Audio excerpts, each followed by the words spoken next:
evaluasi, mencari formula terbaik menjawab masalah bangsa, itu menjadi harapan kita. Jadi forum kita hari ini tidak berromantisme saja, kita memotret dinamika yang terjadi sambil mencari solusi. Kira-kira Promek ini mau apa ke depan?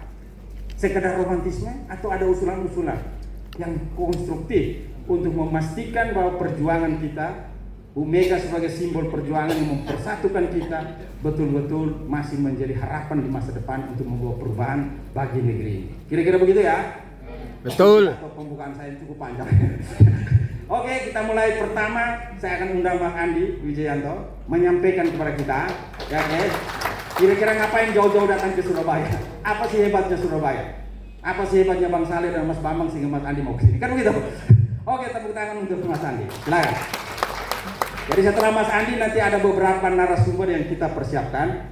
Mas Andi boleh duduk, saya pun duduk saja. Oke, silakan.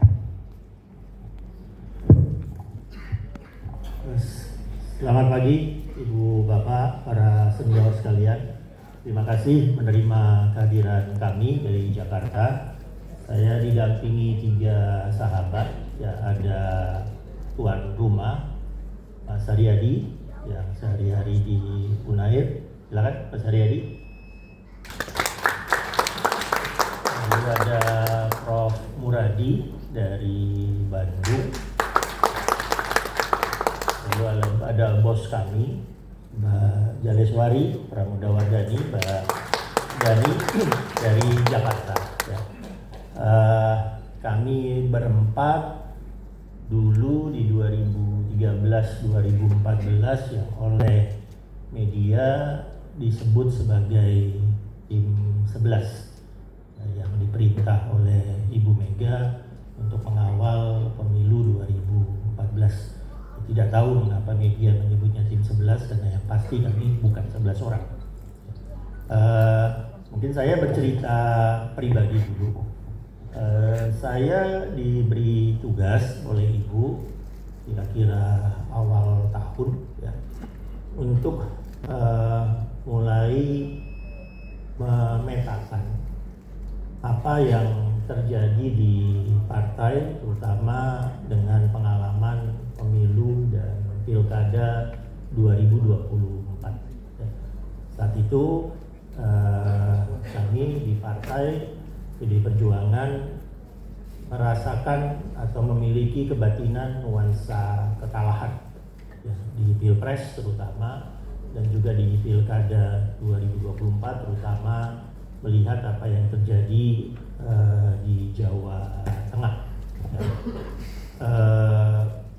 Dan mulai Juli 2024 saya diberi tugas oleh Ibu Mega sebagai Kepala Badan Analisa dan Riset Kebijakan di partai. Dulu namanya Balinpus, Badan Penelitian, diubah menjadi Badan Analisa Riset Kebijakan, kalau disingkat menjadi Barak, menjadi sedikit militeristik singkatannya, ya, terutama karena saya memang penggaji militer. Lalu dari arahan Ibu itu kami bergerak ke, saya sudah nggak tahu sudah berapa daerah, berapa kota, ya, termasuk di Jawa Timur. Lalu akhirnya Ibu Mega bertanya ke saya, kamu berinteraksi nggak dengan senior-senior Promek? Saya mengatakan untuk individu-individu saya berinteraksi, tapi dengan organisasinya, dengan guyupnya, dengan kekerabatannya, saya tidak pernah melakukan interaksi, bertemu, meminta Promek bertemu dengan kita, dengan kami. Ya. Lalu dimulailah inisiasinya, dimulai di Jawa Tengah, sudah dilakukan beberapa kota, dimulai di Jakarta, lalu akhirnya hari ini di Surabaya. Ya.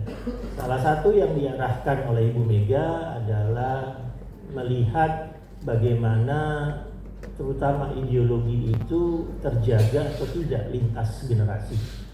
Ya, dari generasi Bung Karno tentunya, lalu ada generasi Ibu Mega Promek, generasi ayah saya. Ya, ayah saya meninggal dunia tahun 2011.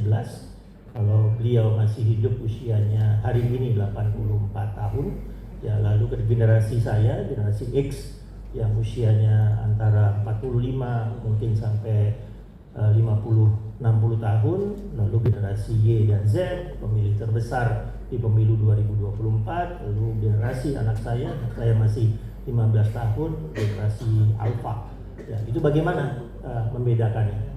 Nah, saya sendiri ketika tadi video 27 Juli Kuda Tuli dimunculkan, ditampilkan, saya nggak punya memori. Ya.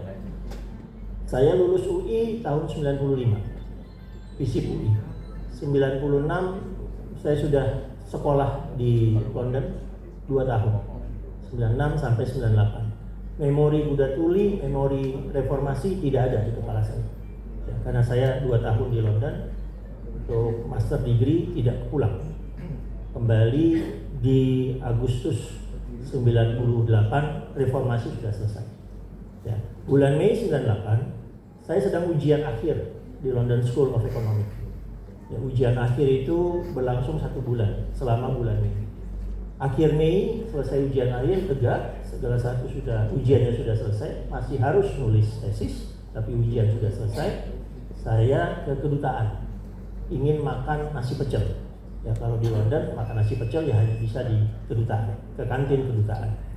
Sampai lobi kedutaan kaget-kaget melihat gambar presiden. Presidennya Habibie. Kaget-kaget saya bertanya ke staf kedutaan, ini pemilunya kapan? Kok saya nggak diundang nyoblos? Ya, sekaget itu saya tentang reformasi 98. Ya, lalu lebih kaget lagi nggak ada